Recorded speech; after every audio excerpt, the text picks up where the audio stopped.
মাঝে মাঝে আল্লাহ আমাদেরকে দুঃখ কষ্ট দিয়ে পরীক্ষা করতে চান, এগুলো আমাদের জন্য খারাপ নয়। এই দুঃখ কষ্ট বিপদ আমাদের কোমরকে সোজা করে, আমাদের পায়ের মাটিকে শক্ত করে, চিল্লায় বলেন ঠিক কিনা?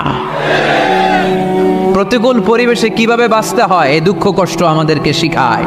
এজন্য মুমিন বান্দার বৈশিষ্ট্য হচ্ছে দুঃখ কষ্ট বেদনা জ্বালা এগুলোতে সে আপসেট হয় না, সে হাল ছেড়ে দেয় না, সে ভরসা রাখে একজনের উপর, চিল্লায় বলতে হবে তিনি কে? কারণ মুমিন জানে রাত্রি যত গভীর হয় অন্ধকার তমানিসা ভেদ করে সুবহে সাদিক হয়। মুমিন জানে গর্ভবতী নারীর পেটের ব্যথা যেই দিন বাড়তে থাকে ওই দিনই নতুন মেহমান আগমনের সময় ঘনাতে থাকে। মুমিন জানে তার জীবনে দুঃখ কষ্ট বিপদ যত বাড়তে থাকে সুখের দিন কাছে আসতে থাকে।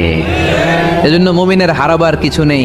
ইন্না মাআল উসরি ইউসরা, ইন্না মাআল উসরি ইউসরা। নবী হে, কষ্টের পরেই আছে আনন্দ, দুঃখের পরেই আছে সুখ। আপনি সমস্যায় পড়েছেন, ওই সমস্যার সমাধানও আছে না নেই?